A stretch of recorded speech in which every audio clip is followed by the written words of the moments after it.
प्रधानमंत्री नरेंद्र मोदी ने आज कोरोना वैक्सीन की दूसरी खुराक ली। कोरोना महामारी को हराने के लिए वैक्सीन लगवाने के पात्र लोगों से टीकाकरण कराने की भी अपील की।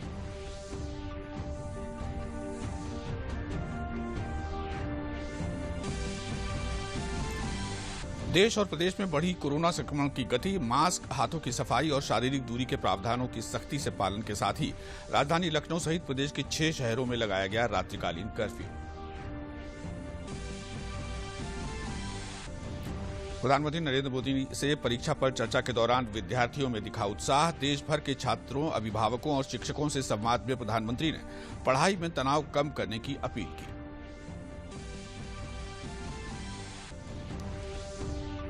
और त्रिस्तरीय पंचायत चुनाव में निष्पक्ष मतदान के लिए बलरामपुर के गांवों में स्कूली छात्र छात्राओं द्वारा चलाया जा रहा है जन जागरूकता अभियान। नुक्कड़ नाटक से मनोरंजन के साथ दिया जा रहा है संदेश। नमस्कार, मैं हूं संतोष वाल्मीकि और अब समाचार विस्तार से। प्रधानमंत्री नरेंद्र मोदी ने एम्स में कोरोना वैक्सीन की आज दूसरी खुराक ली। पुडुचेरी की नर्स निवेदा और पंजाब की नर्स निशा शर्मा ने पीएम मोदी को टीका लगाया। पीएम ने ट्वीट कर कहा कि टीकाकरण वायरस को हराने के कुछ तरीकों में से एक है। पीएम ने वैक्सीन के योग्य लोगों से टीकाकरण करवाने की अपील भी की। पीएम मोदी को कोरोना टीके की दूसरी खुराक देने वाली नर्सें टीका देने के बाद काफी उत्साहित और खुश नजर आईं।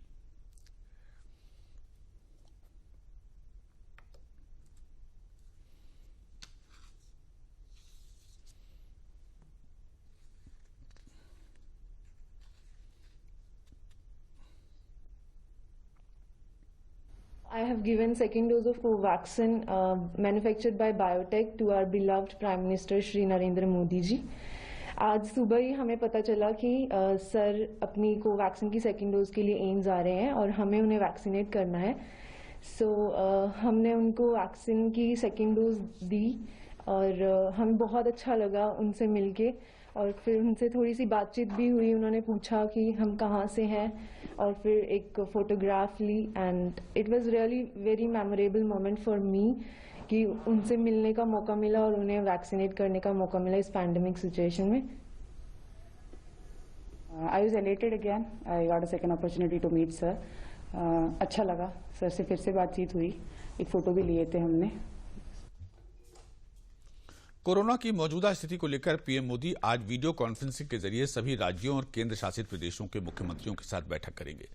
2 दिन पहले ही पीएम ने कोरोना की मौजूदा स्थिति पर एक समीक्षा बैठक की थी, जिसमें पीएम ने अधिकारियों को निर्देश दिए थे कि कोरोना रोकने के लिए सख्त कदम उठाए जाएं। इसके अलावा पीएम मोदी राज्यों के मुख्यमंत्रियों के साथ वैक्सीनेशन पर भी चर्चा करेंगे।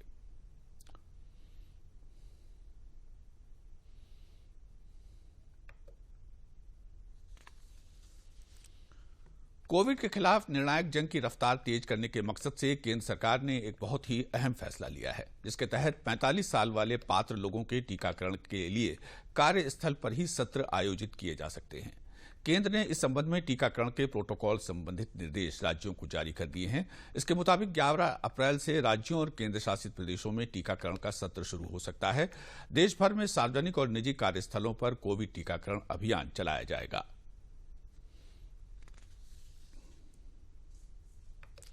कोरोना संक्रमण के बढ़ते मामलों के बाद यूपी के कुछ जिलों में नाइट कर्फ्यू लगाने का ऐलान किया गया है। राजधानी लखनऊ समेत प्रयागराज, कानपुर, गौतम बुद्ध नगर, मेरठ, बरेली, गाजियाबाद और वाराणसी में नाइट कर्फ्यू लगाया गया है। यूपी में 500 से ज्यादा कोरोना मामले वाले 13 जिलों में जिलाधिकारी को ये अधिकार दिए गए हैं कि वो चाहे तो रात में सड़कों पर आवाजाही बंद कर सकते हैं। ऐसे में कई शहरों में नाइट कर्फ्यू का अहम फैसला लिया गया है। लखनऊ में रात 9 बजे से सुबह 6 बजे तक नाइट कर्फ्यू लागू रहेगा, जिसके कारण आवाजाही प्रतिबंधित रहेगी। रात्रिकालीन कर्फ्यू सिर्फ लखनऊ नगर निगम क्षेत्र में ही लागू होगा और ये ग्रामीण इलाकों में लागू नहीं होगा। वहीं वाराणसी में भी कोरोना संक्रमण के बढ़ते मामलों के कारण नाइट कर्फ्यू लगाने का ऐलान किया गया है, जिसके तहत रात 9 बजे के बाद दुकानें बंद रहेंगी और सुबह 9 बजे के बाद ही दुकानें खुल सकेंगी। इसके अलावा कानपुर में भी रात 10 बजे से सुबह 6 बजे तक कर्फ्यू लगाया गया है। संगम नगरी प्रयागराज में बीते 24 घंटों में 1000 से ज्यादा मामले सामने आए हैं, जिस कारण जिलाधिकारी ने रात 10 बजे से सुबह 8 बजे तक नाइट कर्फ्यू लगाने की घोषणा की है और इस दौरान केवल जरूरी सेवाओं को ही छूट दी गई है।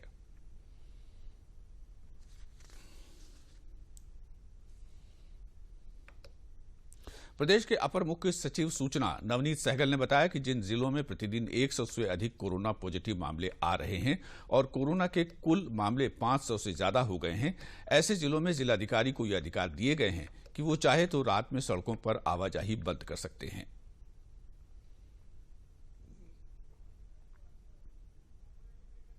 सभी जनपदों के जिलाधिकारियों के साथ माननीय मुख्यमंत्री जी द्वारा समीक्षा की गई थी कल सायंकाल को, और माननीय मुख्यमंत्री जी के स्तर पर प्रतिदिन समीक्षा हो रही है। किसी प्रकार की कोविड से लड़ाई में किसी प्रकार की कमी नहीं छोड़ी जाएगी। प्रत्येक स्तर पर समुचित व्यवस्थाएं, एम्बुलेंस की, दवाइयों की, अस्पतालों में बेड्स की समुचित व्यवस्थाएं कराई जा रही हैं और निरंतर इसकी समीक्षा हो रही है। माननीय मुख्यमंत्री जी ने कल ये निर्देश दिया था, जिसके अनुपालन में कुछ जनपदों में ये रात्रि का जो आवागमन है उसको नियंत्रित किया गया है। उनके वो जो उन्हें निर्देश दिए गए हैं वो ये हैं कि जहां पर 500 कुल मामले 500 से अधिक हैं और प्रतिदिन 100 से अधिक मामले आ रहे हैं। लगभग 9 जनपद कल तक थे, क्योंकि ये संख्या घटती बढ़ती रहती है। इस समय जो 9 जनपद थे उन जनपदों को सभी को ऐसा निर्देशित किया गया जिलाधिकारियों को कि वो पुलिस अधीक्षक की से राय लेकर अपने अपने जनपदों में रात्रि का आवागमन नियंत्रण कर सकते हैं और मूवमेंट को रिस्ट्रिक्ट कर सकते हैं। इस निर्देश उनको दिया गया है कि जो आवश्यक वस्तुओं की सेवाएं हैं, आवश्यक सेवाएं हैं, आवश्यक वस्तुओं का ढुलान है, उठान है, माल वाहन है, इनको इन प्रतिबंधों से अलग रखा जाएगा। अपर मुख्य सचिव स्वास्थ्य अमित मोहन प्रसाद ने प्रेस वार्ता में बताया कि प्रदेश में पिछले 24 घंटों में कोरोना संक्रमण के 8,490 नए मामले सामने आए हैं, जिसमें 50% से अधिक कोविड केस जनपद लखनऊ, प्रयागराज, वाराणसी और कानपुर नगर से आए हैं। इस समय एक्टिव इन्फेक्शन केसेस की संख्या 39,338 है। उन्होंने बताया कि प्रदेश में अब तक 6,06,063 लोग कोविड-19 से ठीक होकर डिस्चार्ज हो चुके हैं। विगत 24 घंटों में संक्रमण के 8,490 नए मामले सामने आए हैं। इस समय प्रदेश में एक्टिव इन्फेक्शन के केसेस की कुल संख्या 39,338 है। संक्रमण के प्रारंभ से अब तक जो लोग संक्रमण मुक्त हुए हैं, डिस्चार्ज हुए हैं, उनकी संख्या अब बढ़कर के 6,06,063 हो गई है। कोविड संक्रमित व्यक्तियों में से कुल 9,003 लोगों की मृत्यु हुई है। जो संक्रमण के मामले 24 घंटों में आए हैं, इनमें से 50% से अधिक 4 जनपदों से देखने को मिले हैं: लखनऊ, प्रयागराज, वाराणसी और कानपुर नगर। सामान्य तौर पर हमारे प्रदेश में सामान्य दिनों में भी हम 1.25 लाख से 1.5 लाख की टेस्टिंग करते हैं, जिसे बढ़ाकर हाल में हम लोगों ने 1.25 लाख से अधिक कर दिया है। कल प्रदेश में 2 लाख से भी ज़्यादा टेस्टिंग हुई। कल प्रदेश में 2,04,878 सैंपल्स की जांच की गई और अब तक कुल मिलाकर 3,61,47,340 सैंपल्स की जांच की जा चुकी है। सभी निगरानी समितियां सक्रिय की गई हैं। आप सबसे मेरा अनुरोध है कि इस बात पर ध्यान रखें कि जो लोग भी बाहर से आ रहे हैं वो अपनी जांच पड़ताल करवा रहे हैं, बिना जांच पड़ताल किए बाहर नहीं घूम रहे हैं। जो लोग संक्रमित हैं, जिनको होम आइसोलेशन दिया गया है, वो घर में ही हैं, घर से बाहर नहीं निकल रहे हैं। ये भी निगरानी समितियों को देखना है। लखनऊ में कोरोना संक्रमण के बीच व्यवसाय चलता रहे, इसको लेकर दुकानदार भी सजग दिखाई दे रहे हैं। जो लोग मास्क पहनकर नहीं आ रहे हैं, उन्हें दुकान में आने से पहले मास्क दिया जा रहा है, जिससे सरकार द्वारा निर्देशित गाइडलाइन का पालन किया जा सके।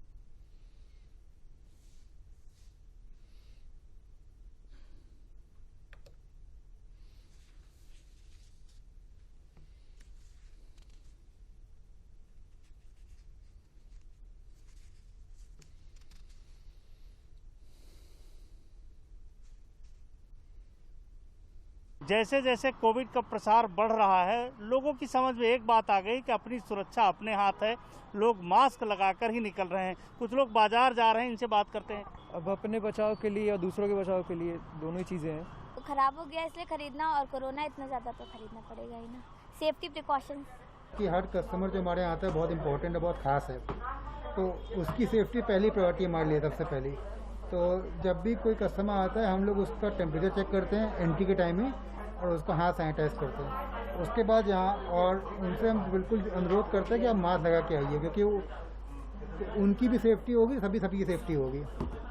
हमारे पास मास्क भी रहते हैं, हमने एंट्री गेट पे अपने मास्क लगा रखा है। जो लोग मास्क नहीं लगाते, खासतौर पर कुछ छोटे बच्चे होते हैं, तो हम उनको भी मास्क लगवा रहे हैं, क्योंकि अभी मालूम पड़ा है कि जो दूसरा वायरस आया है उसका दूसरा म्यूटेशन वो बच्चों पर थोड़ा और असर कर रहा है। तो बच्चों को भी हम सेफ्टी के लिए मास्क लगा रहे हैं। उसके लिए मास्क लगाना इसलिए ज़रूरी है कि बीमारी बढ़ रही है, खुद को भी बचाना है, इससे दूसरों को भी, अगर अपने है या किसी के है तो दूसरों में नहीं फैला पाएगा। और टाइम से अगर वो अपने आप को दिखा लेगा जाके तो उससे वहीं पर रुक जाएगा फिर कोरोना। लोगों की समझ में एक बात आ गई है कि अगर बचाव करना है, सुरक्षित रहना है तो मास्क लगाकर ही बाहर निकलना है। कम से कम बाहर निकलें, हमेशा हाथ सैनिटाइज करते रहें या साबुन से धोते रहें और मास्क बाहर निकलते ही लगा लें, ये बहुत आवश्यक है। कैमरामैन रामजी वाजपेयी के साथ Ramendra Singh, DD news, Lucknow. Uttar Pradesh journalist association के प्रदेश मंत्री आयसना तथा मूल अधिकार एसोसिएशन के राष्ट्रीय प्रवक्ता सलिल मिश्र ने मुख्यमंत्री से उन्नाव जिले में कोरोना के इलाज और टीकाकरण की पर्याप्त व्यवस्था करवाए जाने का आग्रह किया है।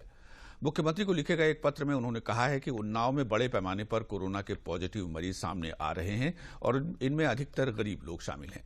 उन्होंने आरोप लगाया कि उन्नाव के जिला अस्पताल में कोरोना की जांच की उचित व्यवस्था भी नहीं है। उन्होंने मांग की कि उन्नाव के जिला अस्पताल में अलग से कोरोना टीकाकरण वार्ड बनाकर पात्र लोगों का कोविड टीकाकरण करवाए जाने की व्यवस्था निःशुल्क की जाए, ताकि गरीबों को कोरोना जैसी जानलेवा बीमारी से बचाया जा सके।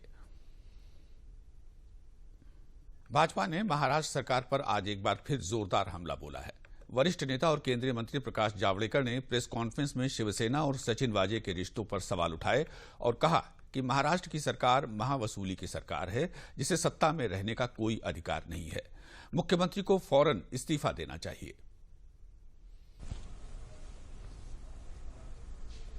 ये महाविकास आघाड़ी कहते हैं, MVA, लेकिन अब साबित हो गया कि ये महावसूली आघाड़ी है, MVA। और इनका कॉमन मिनिमम प्रोग्राम क्या है? CMP is collect money through police.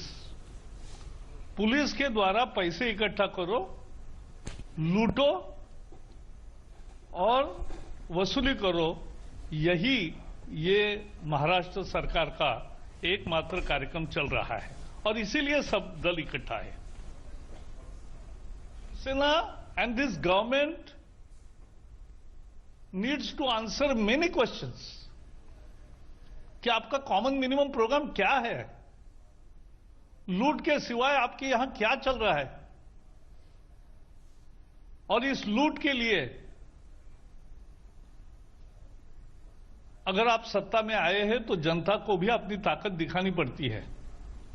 आप समझ लीजिए, यह अलायंस चुनाव में जीतकर नहीं आया है और इसलिए मैं मांग करता हूं कि महाराष्ट्र की सरकार को अब सत्ता में रहने का जरा भी अधिकार नहीं है। उनको तुरंत इस्तीफा देना चाहिए। प्रधानमंत्री नरेंद्र मोदी कल परीक्षा पर चर्चा के दौरान देश भर के छात्रों, अभिभावकों और शिक्षकों से मुखातिब हुए। पीएम मोदी ने इस दौरान अपने द्वारा लिखी पुस्तक एग्जाम वॉरियर्स का भी जिक्र किया। उन्होंने कहा कि तनाव को कम करने में पुस्तक काफी उपयोगी साबित होगी। उन्होंने छात्रों को परीक्षा के तनाव से खुद को मुक्त करने के लिए ढेरों उपयोगी सुझाव दिए। उन्होंने अभिभावकों से जनरेशन गैप को कम करने के लिए अपने बच्चों के साथ घुलने मिलने की भी अपील की। उन्होंने छात्रों से परीक्षा कक्ष में प्रवेश करने से पहले सभी तनावों को खत्म करने को कहा। प्रधानमंत्री ने असम से एक छात्र के सवाल के जवाब में जनरेशन गैप को कम करने के मुद्दे पर सवाल का जवाब दिया।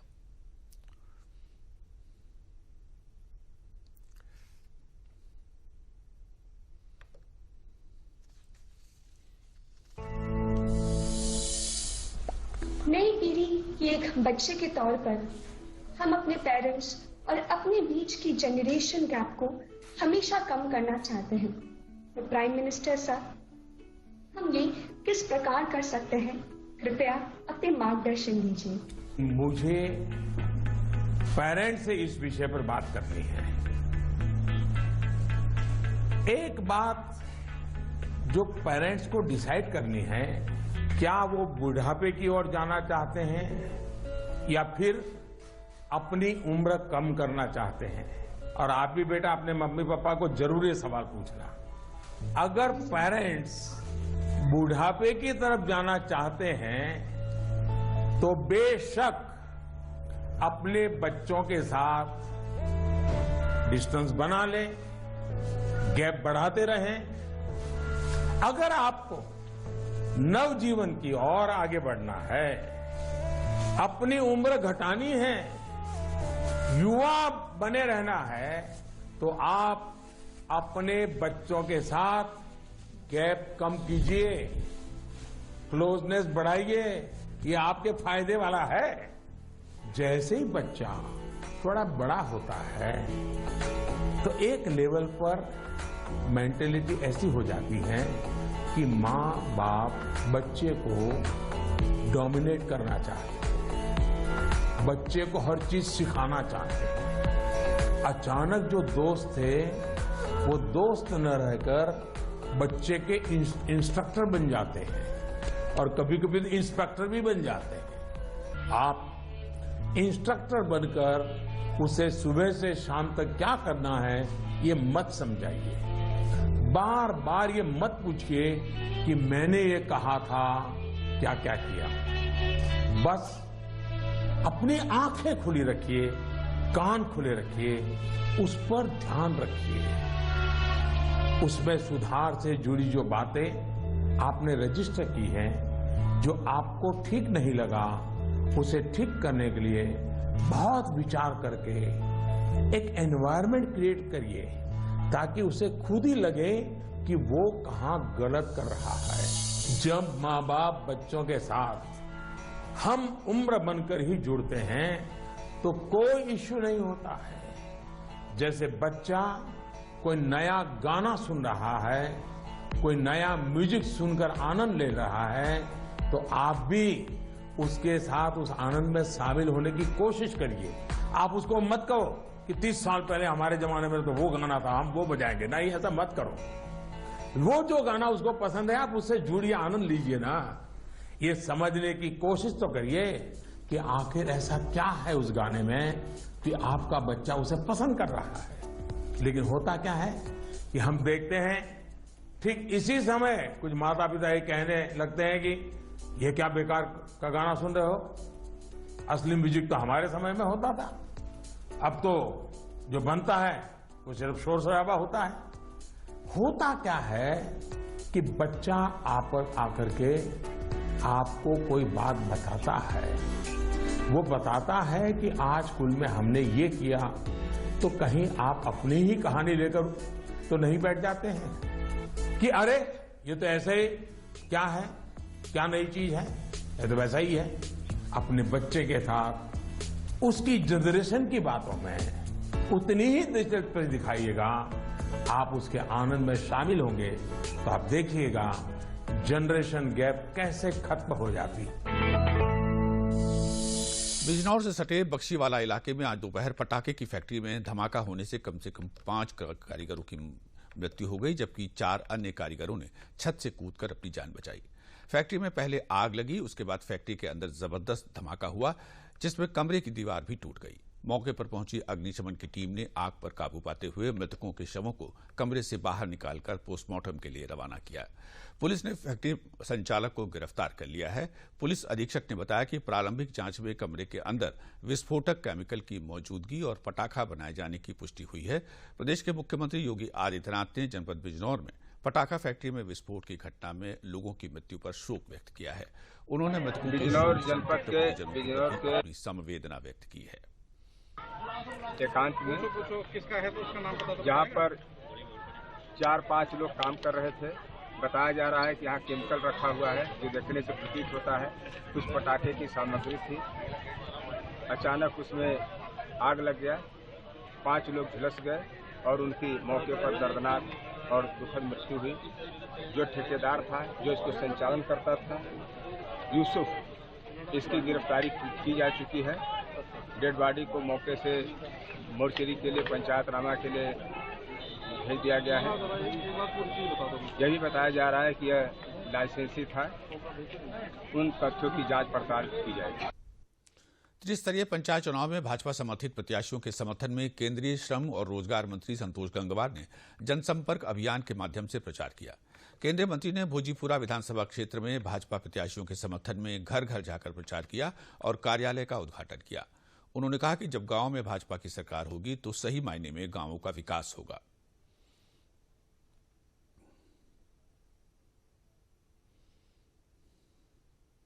जैसा कि सब जानते हैं कि उत्तर प्रदेश में पंचायत चुनाव की प्रक्रिया लागू है। हमारे शहर में पहले चरण में चुनाव हो रहा है, तो पार्टी जिला पंचायत सदस्यों के चुनाव में रुचि ले रही है और आज उसी के तहत हम बरेली में घूम रहे हैं। हम चाहते हैं कि जिला पंचायत का अध्यक्ष वो बने जो जवाबदेही वाला हो और आदरणीय मोदी जी और योगी जी के नेतृत्व के हिसाब से काम करे और उनकी योजनाओं को सही ढंग से लागू करें। जनपद बलरामपुर में त्रिस्तरीय पंचायत चुनाव में अपने गांव में लोग मतदान में अधिक से अधिक संख्या में भाग लें, इसके लिए निजी स्कूल के छात्र छात्राओं द्वारा गांव में नुक्कड़ नाटक कर मतदाताओं को जागरूक किया जा रहा है। प्रतिदिन शाम को छात्र छात्राओं द्वारा ये अभियान चलाया जा रहा है। बलरामपुर के ग्रामीण क्षेत्रों में निजी स्कूल के छात्र छात्राओं द्वारा पहुंचकर गांव में नुक्कड़ नाटक के माध्यम से लोगों को मतदान के प्रति जागरूक किया जा रहा है। नुक्कड़ नाटक के द्वारा लोगों को जाति, धर्म, वर्ग तथा लालच में वोट देने पर उसका क्या परिणाम होता है, छात्र छात्राओं द्वारा बताया जा रहा है। आपका वोट विकास के लिए कितना जरूरी है, आपके गांव की सरकार, आपका वोट गांव के विकास के लिए महत्वपूर्ण है, इसे नुक्कड़ नाटक के द्वारा लोगों को छात्र छात्राओं द्वारा हमारे गांव में सनवी स्कूल के छात्र छात्राओं की इस पहल से ग्रामीण भी उत्साहित दिखे। उन्होंने भी माना कि बिना किसी लालच, जातिवाद और धर्म का भेद छोड़कर मतदान अवश्य करना चाहिए। वोट का मतलब नहीं जानते हैं, लेकिन ये जो बच्चे आए थे ये नुक्कड़ नाटक के तरीके से गांव वासियों को जागरूक किए हैं। हम यही कहना चाहते हैं अपने गांव वासियों से कि वोट जरूर दें। संजीवियस के बलरामपुर क्षेत्र के बलरामपुर के बच्चे एसटी संजीवियस के बच्चे जो यहाँ पे दिखाए हैं अभी, वो हम लोगों को गाँव वालों को बहुत अच्छा लगा। इसलिए हमारे गाँव वालों को ये जानना है, ये जानकर जरूरी होगी कि हम लोग अच्छे नेता, अच्छे प्रधान, अच्छे जिला पंचायत सदस्य को चुने। हम सारे गांव में जाके सारे गांव वासियों को हम ये बताना चाहते हैं कि मतदान बहुत ही आवश्यक है। आप बिना लालच और बिना किसी भी लालच के अपने प्रतिनिधि को चुनें, ताकि वो आपके गांव को गांव की सरकार अच्छी बनाए। और अगर आप बिना लालच और बिना जिस लोगों ने आपके लिए कुछ किया है, जिस समाज के लोगों ने आपके लिए मदद की आपकी, उसको चुने, अच्छा प्रतिनिधि चुने, तो आपका गांव बहुत ही अच्छा होगा आगे। हमारे इस नाटक का उद्देश्य है कि हम लोगों को जागरूक करना चाहते हैं मतदान की तरफ। हम ये चाहते हैं कि गांव के हर एक व्यक्ति को अपने जिम्मेदारी का एहसास हो और वो ना किसी लालच में आके, ना किसी ऐसे लालची और ऐसे नेता को अपना वोट दे जो अपने गांव को लूट ले, इस देश को लूट ले। हमारा उद्देश्य ये है कि हम लोगों को इस तरह जागरूक करें कि वो अपने गांव का विकास करें, क्योंकि जब हमारे गांव का विकास होगा तभी हमारे देश का विकास होगा। और अब अंत में प्रमुख समाचार एक बार फिर। प्रधानमंत्री नरेंद्र मोदी ने आज कोरोना वैक्सीन की दूसरी खुराक ली। कोरोना महामारी को हराने के लिए वैक्सीन लगवाने के पात्र लोगों से टीकाकरण करवाने की भी अपील की।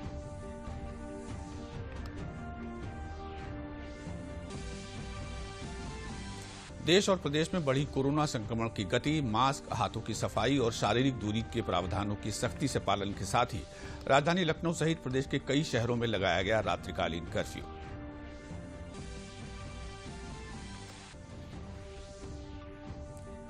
प्रधानमंत्री नरेंद्र मोदी से परीक्षा पर चर्चा के दौरान विद्यार्थियों में दिखा उत्साह। देश भर के छात्रों, अभिभावकों और शिक्षकों से संवाद में प्रधानमंत्री ने पढ़ाई में तनाव कम करने की अपील की।